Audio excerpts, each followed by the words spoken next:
Good morning, Dan and Amy. And boy, wasn't that Fareed Zakaria piece for CNN, Fareed Zakaria, whose book, Rise of the Post-American World, Rise of the Rest. Yeah, it's not exactly coming together like Fareed Zakaria suggested it would. But, okay, still interesting. This piece that the CNN put together with Zakaria on Obama's legacy, boy, oh boy. Just can't get over the bigot baiting, can they? David Axelrod on why Republicans opposed the Obama policy agenda. It's indisputable that there was a ferocity to the opposition and a lack of respect to him that was a function of race. And, you know, the thing I always like when that charge is leveled, okay, name names. Which members of Congress in the House and the Senate are the racists that only oppose President Obama because he is African-American? Name names, because we got to root it out, don't we? Or is it just a specious charge? And by the way, it's not just Flax suggesting what David Axelrod suggested. It's the president himself making a rather stark statement about whites in the South versus whites in the North that I don't think will be forgotten anytime soon.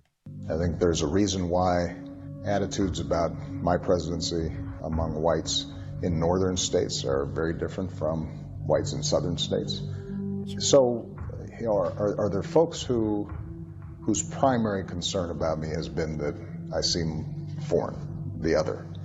Are those who champion the birther movement, you know, feeding off of bias? Absolutely. The fact that sinister music though behind it is just silly. It's like it's a horror film. Yeah, it's cartoonish, but Jason's going to pop out or something. But it's cartoonish equal to President Obama's characterization of Southern whites as a monolith, and then invoking the marginal birther movement and purposely conflating a small marginal group of conspiracy theorists with all white people south of the Mason-Dixon line. That's a big statement. It's similar, as you said earlier, to calling people deplorables. Well, for more on this, we're going to give Bret Baier the opportunity to take a shot or two at a rival network. Not much of a rival, but nonetheless, we're happy to be joined by Bret Baier, host of Special Report, 5 p.m. Chicago time, Monday through Friday on Fox News Channel. Bret, thanks for joining us. Appreciate it. Hey, good morning. So, it's not going to surprise you that I didn't see said program. I did not watch it. Yeah. Saw clips of it, saw write-ups of it, and I agree that the ominous music was interesting. Let me just say a couple things. One is President Obama traveled the country for Hillary Clinton, went to swing state after swing state, saying that his legacy was on the line, that 8 years in office, continuing what they built on in hope and change in 2008 was on the line for Hillary Clinton. They didn't just lose white men. They lost white women. A female candidate lost white women, not only in the South, but in Michigan, in Pennsylvania, in Wisconsin. Last I checked, that was north of the Mason-Dixon line, and it was the president who was campaigning in these places. Now, is there racism in the country? Yes. Could it possibly be that people voted against his policies and not his skin color? Possibly, yeah, I think so. Yeah, that's an excellent point about this last election. You got to put your microphone on. It's just so that the nice people can hear you. Yeah. All right. So we're learning last night. I was so stunned. Yeah, she was. You stunned Amy into silence. That's not easy to do. All right, Bret Baier, I've been harping on Dan to talk about this all morning long, and it's about Donald Trump remaining executive producer of Celebrity Apprentice while he's commander-in-chief. Do you think, we don't know how much he's getting paid from NBC, but I think NBC, since they're going to be paying him, will have a direct line and a direct line of communication to Donald Trump. Do you see this as a conflict of interest? Listen, I want to know more details. I just don't understand how many of these things are going to work. I don't understand how Ivanka Ivanka Trump is going to help run the company, but then move to D.C. and kind of be responsible for social functions as far as we can see. How Melania is going to be First Lady in New York with a kind of skeleton staff, but Ivanka is going to have a staff, but also run the business. I don't know how the executive producer of Apprentice is going to be the president of the United States. So I think it's time for a press conference, and I understand the 15th will be him laying out this structure of business/government going forward. Okay, all right. And part of that structure of business and government going forward, of course, is the assembling of his cabinet. And the kind of response from the left to these recent selections, a number of generals suggesting that we've moved from Hitler being in charge of the country to now a military junta. They're worried about military dictatorship because of Mattis and Kelly and others. But it doesn't provide much historical context because is there really that much more military brass in this Trump cabinet so far than we've seen in past cabinets? There's a few more. If he makes one more appointment and puts General Petraeus at state, then you would look at a situation where you had a lot of generals.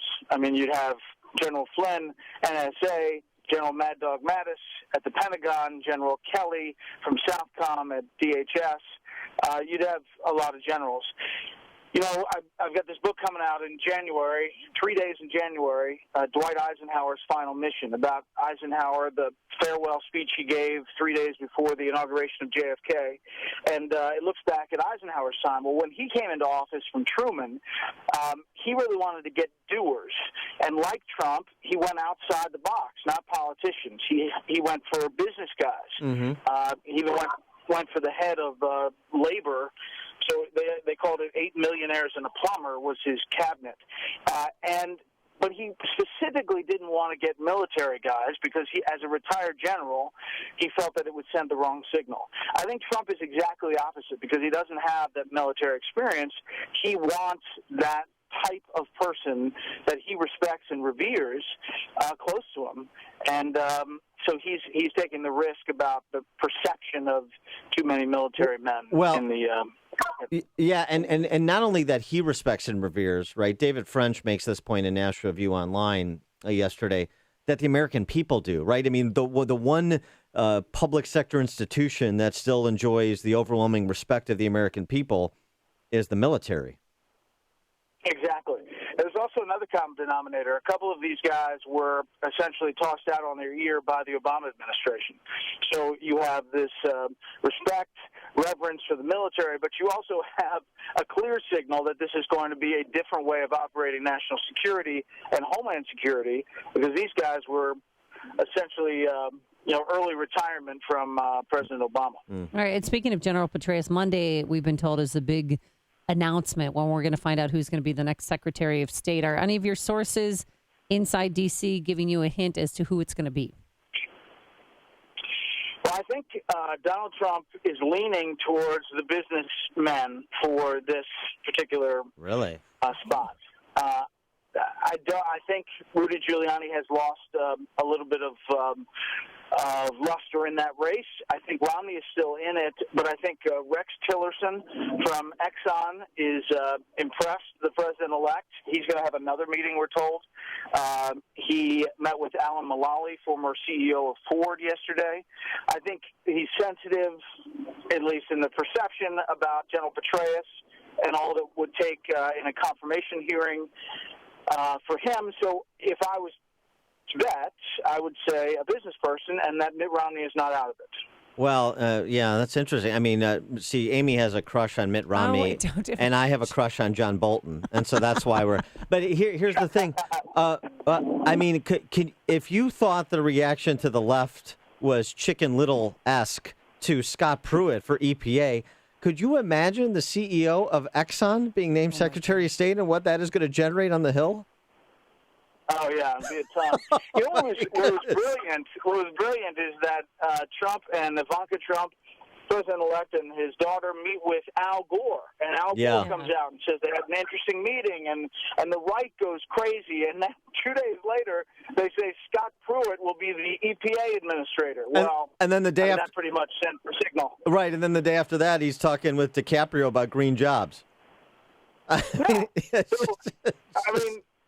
just throwing them all off, and frankly, that's how you have to get stuff done in Washington, is talk to all sides to get things across the finish line, and it'll be interesting to see his first 100 days after he takes office. Quickly, what do you think of Andrew Pudzer for Labor Secretary?